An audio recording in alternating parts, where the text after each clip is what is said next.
All right, everybody. So hopefully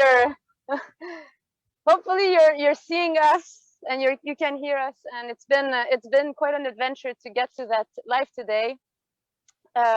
Very aligned with the theme of that broadcast, which we decided to call "Into the Wilderness of the Authentic Path."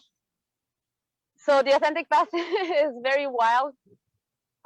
You probably heard me share this in some lives, that the more we own up to really what vibrates in us, to our calling, to our gifts, to the highest frequencies that want to take us, the more we're going to be shown by obstacles just to test us. Life has this very nice way of testing us. Is it really a yes? Are you really going for it? Are you really wanting to show up at whatever level in your life, and to show up to be of service, also aligned with divine guidance? Well, this just pops. And so I'm here at a garage. Literally, my car is a bit wrecked. It's going to take 5 days to to repair. And I need to figure out a way to go back home, which is 1 hour from now. But that's not the point. The point is really living in uncertainty and the magic that comes with it. And it's all about attitude. When we are faced by those obstacles in life, what is our attitude towards it? Do we take it in a light way and in a learning curve way? And we welcome this as a beautiful challenge and opportunity to just let go of the resistances that are being manifested in front of us, just to show us where are we getting stuck, where is the density, and what is actually being cleared out of our way to appear more like I just shared in the beginning. So this is really happening. You're actually seeing it live as my intentions are being readjusted, as we are coming more and more together as a team.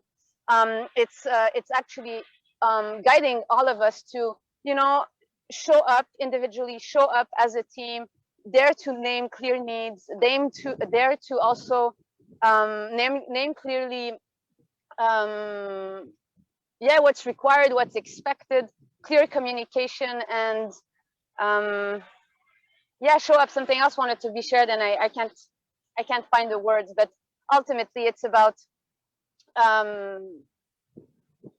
coming together. It's about rising all of us together, and paying attention to what wants to be communicated, and asking for help, being in humility and saying, hey, you know what, I'm not perfect, this thing is not perfect, but where can I reach out to ask for help, and how can we open ourselves also to receive the help, which ultimately is about love.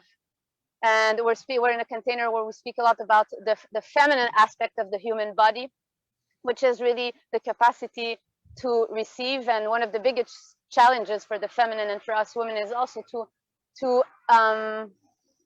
ask for help and to receive it, to be in that humility, and to not feel not enter the wound of feeling needy, because it is something that pops very easily, that we need to be independent and we need to be strong and we need to figure things out on our own. And I'm generalizing here, but personally I know that this was something very strong, and I'm still learning to surrender to really see me as a whole. I'm not just an individual. I am part of a big picture of people, and I'm also part of a big picture, a big godly picture, universal picture that is guiding all of us to co-create something. And this is really the big intention that's carrying us this year, and we are all learning from it. So thanks for receiving this introduction. Today we are here in our second interview of that series, and Karine Labrosse, who is here present with us like last time, is going to interview me with great curiosity, and we will see what wants to come through today. We had planned a bit of things, very slightly, but as we see, everything that we have planned is not working. So we are in this creative flow, really enjoying the life force that is coming through us. And I'll stop with words right now, and I'll let Karine speak.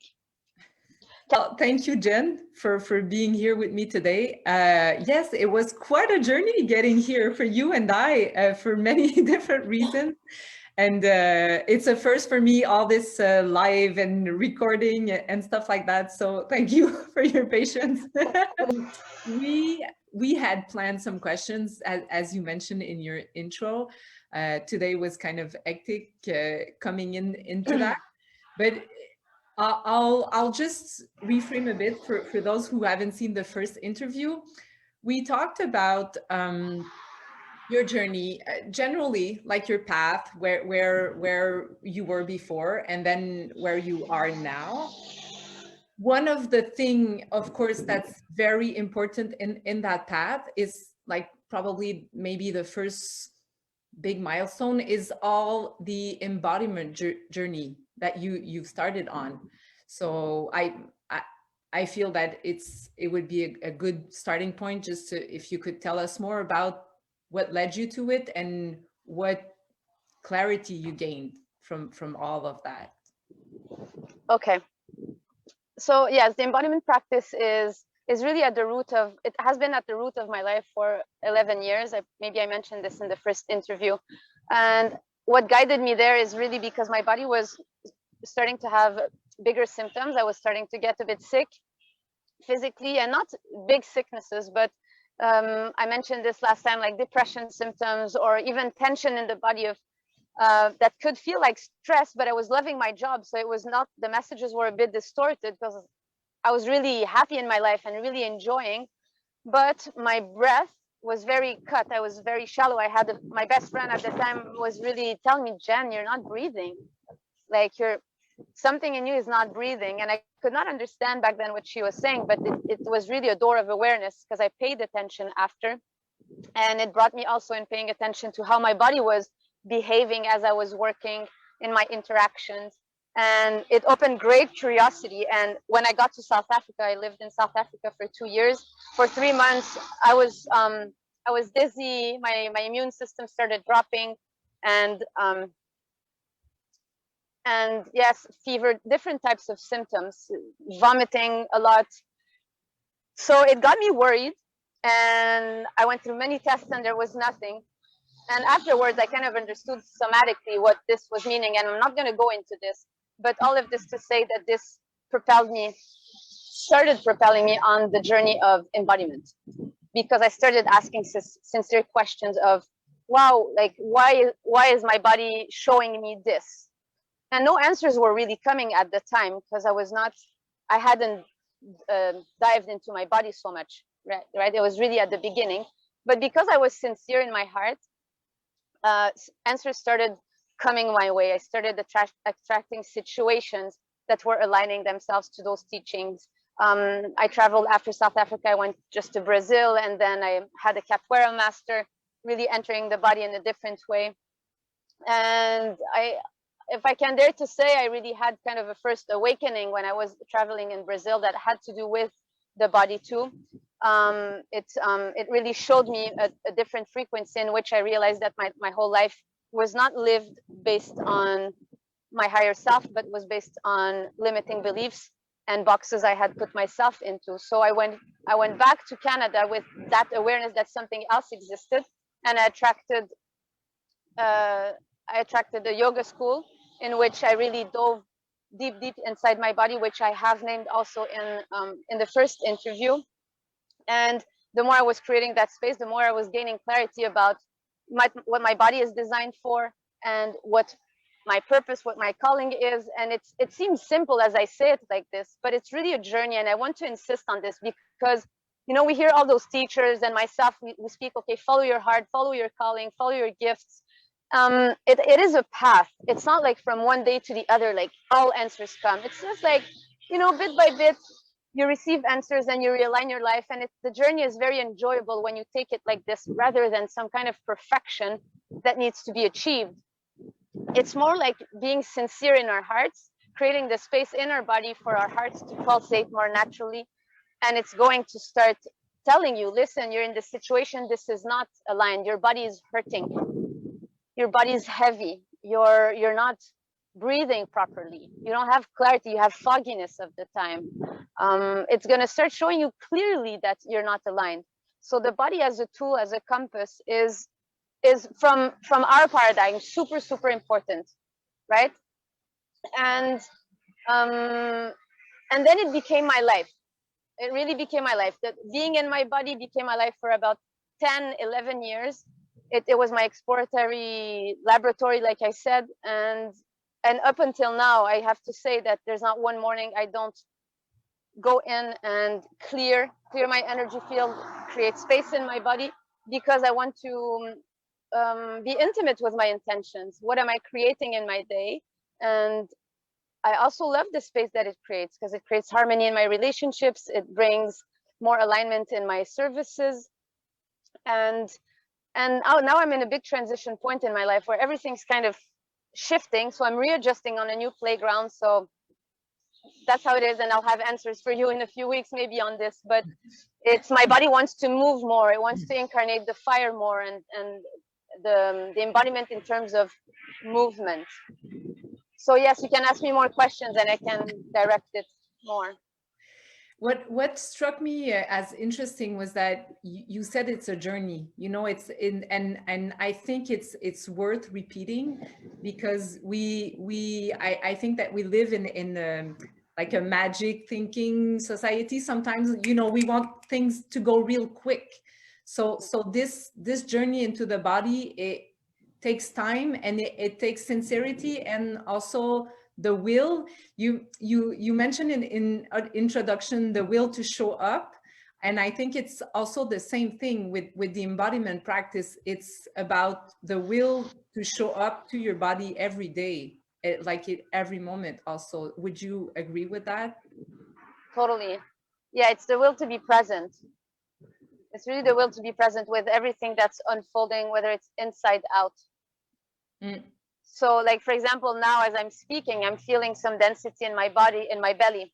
So as I'm speaking, as I'm sharing, I'm sinking into my body, and I'm allowing this space to be created in my belly for whatever needs to be released as I'm sharing gets released. So it's a matter of being present with sensations and like awareness, expanded awareness of everything that's unfolding moment after moment. And this is where energy, this is where potency is. Again, I remember we shared this in the moment. This is where potency is. And as the body unfolds and relaxes with presence, it really releases the energy that's keeping it stuck, or that's keeping it super tense, either super tense or super, I'm not sure the word in English, but like kind of flask, like super, yeah, there's a word, but I'm not sure that's the correct one. But yeah. Kind of flask, yeah. In French we say flask. So yeah. which are two mechanisms of the body to protect. It's one extreme of the other, but we want to enter this neutrality where there's a certain tonus, but it's not super tense, meaning that there's like, we are really being ruled by a kind of a superficial personality going from the mind and being stressed based on survival mechanisms triggers. Or the other side, it's the same thing. It's just a total disconnection and dissociation. But both are dissociation. So yes, and there's different levels too. If I enter deeper into kind of sharing about embodiment, we'll go through those layers, but let's see what wants to come out in the questions you ask. And like, when in your journey teaching became part of learning, because I also feel that you learn a lot by teaching. So like, when, at what moment was that calling came? Well, teaching has been part of me since I was super young, holding space. I call it more like, it's more in the holding space.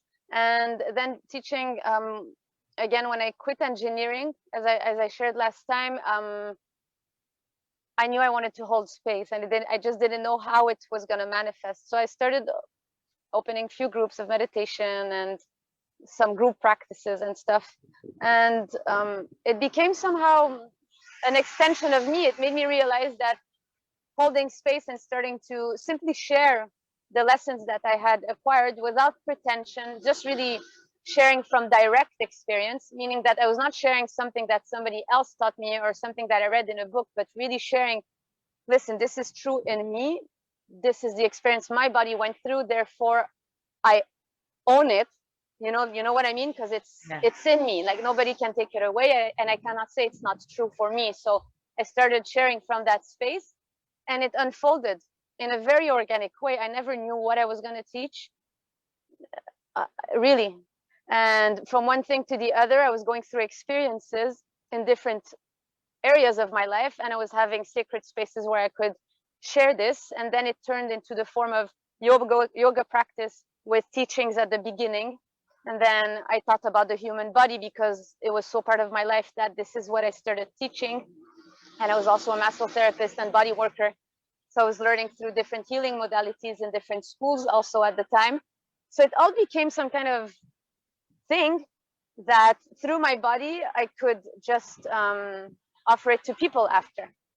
My first branding was like transform your life, transform yourself, transform your life, transform the life of others, because this was really my path. I was just, as I was transforming, I was holding spaces for others to transform.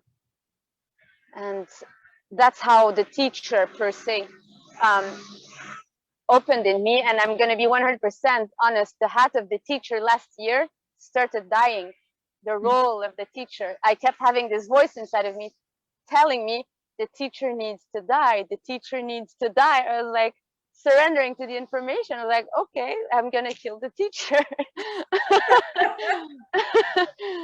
So something else is appearing in me that is, you know, we can call it teacher or mentor or coach. At the end of the day, it's something else is being transmitted, which is a baggage of experience that has been integrated in my body in this instance, or in your body in the life experiences that you have integrated. At the end of the day, this is what people receive. I could be speaking something to you, but not have integrated it in my body. What you will really receive is the reality of what's happening inside of me, not my words. Because the vibration behind my words is actually what you receive at a deeper level. That's the subtlety of the work. So that's why staying in integrity when we are space holders or teachers or all of this, it's super important for people to really grow with what's being shared underneath the surface, right? Yeah. Yeah, totally. And it's funny that you say that the teacher has to die. It's always a journey also to let go of, as you said, first, when you started your journey, you had to let go of ideas and boxes that you put yourself into it. And when we continue the journey, it's always that, you know, we have to let go of things that we think we are, and then to go further down the path and leverage what we have. And in the past few years, you've kind of evolved from the teaching position to creating the program you're offering, but also you've done some summit. And how everything about that came to life? Was that a desire to touch more people, to grow a bigger community? Yes, that's a good point. The calling that came back then was really the transition when I transitioned from this yoga school in which I was in for 10 years, in which you were in too, and life was really pushing me out of that school. And I could feel it for 3 years, and I was resisting because I was really attached, and for many different reasons. At one point, life really expelled me out. It just pushed me out, and it's like you fly with your own wings. So I had to create a new playground. I had to, and it was life guiding me. So I said totally yes. And through this guidance, it was telling me, you need to show up more. You need to be more visible. You need to share your message at a bigger scale. You need to, and you need to also receive for that. So it was also telling me it needs to be in this format of heart-centered business that is going to bring also abundance. So, and the calling was clear. And even if I was resisting this and I was judging even this back then, because I had all those ideas about what service should be, it all broke. And with great reason and great happiness now, I'm super happy that I broke those walls. Thank goodness. I followed the calling, and then I attracted new teachers. Like I had attracted my embodiment teacher back then. Now I attracted heart-centered mentored, spiritual mentors who work with high frequencies of, changing the paradigm of money on the planet. So I really work with different codes now. that also, and they also work with embodiment and with how to bring your unique gifts to the world. And through this, with the intention of reaching out more people, the summit came. So one of those teachers like, well, create summits, and then people are going to start getting to know you. And then it's also a collaborative format, which is very feminine format to network and to bring other women who share the same gifts, not same gifts, but same aligned message, and have them share on the platform. And it was all just very organic. The authentic woman you are. When I channeled that that theme, it's not my mind who actually chose it. Like, it chose me, like this thing. It chose that to say this is what needs to be done, and how to awaken the wisdom of your body and create space in the truth of your heart and live in alignment with your deepest desires. It was also based on direct experience, because I was transitioning from that box, that yoga box in which I was in, into this uncertainty, because there was such a sincere calling in my heart, and I had started to be disaligned staying in that box. So I needed to follow my deeper desires, and awakening the wisdom of the body is what allowed me to receive all of those callings. So I put this on a tagline. I put the authentic woman you are, because for me, owning up to womanhood has always been a challenge in my life. So I put that as a tagline with great fear. I swear when I put that tagline, I was shaking. I was telling my mentor, I cannot put that tagline, or that, because I was like, hey, like, yeah, what, you know? But I put it. Am I really a woman? Am I authentic in my womanhood? Am I authentic in my womanhood? You know, yes. I mean, I was always more on the masculine side of things in my life, but I'm definitely a woman, and I definitely have a lot of feminine. And all of this to expose to the people who are watching right now that it doesn't come without challenges. It comes with a strong yes, and a willpower, and it presents fear. And yes, it looks ridiculous. It's just a title, but it comes with a charge, and it comes with past, present, and future. And the fear of being abandoned and being rejected, all this comes as we show up in our embodied self, appearing in our gifts. It just shows up, and it's a path. Like, I am where I am now, I was where I was last year, and I will be somewhere else next year. And that's it. There's no true destination. It's the love of the game, like we were sharing. So that's how it unfolded. So that's the birth of the authentic woman you are in the summits. And then I was very called to create that first 6-month program that I launched it was exactly 1 year ago, I believe, that I started launching it. And the story around this is also a hectic chaos that pushed me into it. It's like giving birth. The baby wanted to come out, really out of my womb. I was stuck in Costa Rica because of COVID. Literally here, I'm back in Costa Rica now. And I had to make the decision literally the morning of my flight if I was staying or not.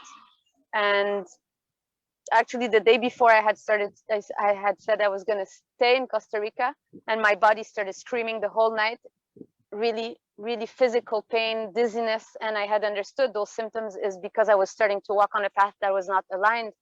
And then I asked my body, I was like, okay, shall I go back home? And I received that push, like really a push in my sacrum. And it's like, and I was like, okay, I surrendered to that. And I packed my things, and then I just had to drive to the airport that same day. It was the last flight to Montreal from Costa Rica before the airports were closing. And on the flight, I started receiving the download. You're going back to Montreal because you're going to hold a space with about 11 women. It's going to be called Sacred Womb Space. You're going to help women, rise up, reset in their feminine authenticity. And I started receiving names. I started receiving a list of names of many women who had taken services with me. And I got on the plane, I got home, I was like, listen, I phoned them or I sent them a message. I thought about you. This is what I'm creating. It starts in 1 month. Do you want to jump in? And that's how it was born. That's how my first 6 months program was born, with a minor structure. I knew where I was going, but I was trusting that the teachings were going to come through. And really, that's how I want this whole organic thing that we are co-creating or being created through us. I wanted to appear like this. This is what, yeah. I'm speaking a lot, but it's the birthing of this project, so people understand a bit of the background. Sorry for the trucks that are passing by. I'm literally on the road. It's fine. And you know, what caught my attention when you talked about was, you know, sometimes you just have to do it. You know, Mhm. we kind of sometimes are in the mood that everything has to be perfect before we take a step or before we show up. But sometimes you just have to show up and listen to the calling. If it's only 1% or 2%, you know, it doesn't matter. You just have to be there and open your heart to what wants to come. And it it was successful. You know, the program went on, and the women were happy about that. And you're doing another, so It was super successful, and the second, yeah, the second cohort started just after a month after I had another group. And yes, it's, and success is, you know, success, it's such a big word, right? yeah, It's associated to so much thing, because it's absolutely not just about money. It's about lifestyle, it's about ease in the body, it's about harmony in relationships, it's about like people who are growing. I mean, is the work I'm doing on myself serving others? Because it's definitely not a selfish path. And that's the gift, because we receive through the eyes of others and through the heart of others, like what they are receiving in their life too. So it's beyond, you know, yeah, success with a big S, right? It's abundance with a big A, right? yeah, Mm. yeah, totally. And well, I see our time is coming up. We could, I'm sure we could talk for hours, and it's always like super interesting. Um, so well, you have another summit coming in a few weeks, and the 6 months program. I think the people would be super interesting. Just maybe if you could give us a tidbit of what's coming in the summit, or what you have in mind, or Okay, I mean, the summit, for the ones who have assisted to the summit, is going to be in the same kind of format. It's going to be more interactive this time. People, the speakers, we're going to have about 20 speakers on this series. They're all going to have an interactive part where they're going to guide you, lead you into an interactive experience at the end of the interview. And they're all going to be sharing their wisdom as usual. And really, the frequency and the message that's coming through all the speakers, what I'm realizing is that really it's about this collaborative aspect that wants to unite us all, the feminine. Mm. And there's something very beautiful about unity consciousness that's coming more and more down into the speeches or the conversations that I have with those speakers. And all women on their path who chose to leave their old lifestyles, old work, old marriages, old whatever, old paradigms, to really jump into this unknown and start appearing into what we call our natural gifts, and who are serving the world and the planet right now in their own unique way. And all our subjects are aligning with the authenticity, the embodiment, the sacredness, the womb, and the highest calling of our hearts too. So it's going to be a beautiful series. I'm enjoying so much interviewing, you know, these amazing ladies, and I'm very curious. This is launching on March 1st, and for registration, and after the first interview goes live on March 15th. And you will be seeing the details coming through in the Facebook group and by email also on March 1st. For sure. Thanks. I'm looking Yes. forward to that. And if people want to know more about what you're doing with the embodiment, Yeah. Yes. noise, it's Noise. beautiful. We will post. You can always try to book a call with Jen. She's available, and we'll post some infos about that. Thank you so much, Jennifer, for showing up today in this context. Thank you, people, for listening to us. We will be back in a few weeks, I guess. Yes. Yes. Talk more. Monthly. This type of interview, like with us. Yes. We see each other next week in a different format also. Yes. So thank you so much. Enjoy your journey. Yes. I'll continue enjoying this adventure. And thank you so much, Karine, once again, for showing up with us and with me. Thank you. Have a nice Okay. day. Thanks. Bye.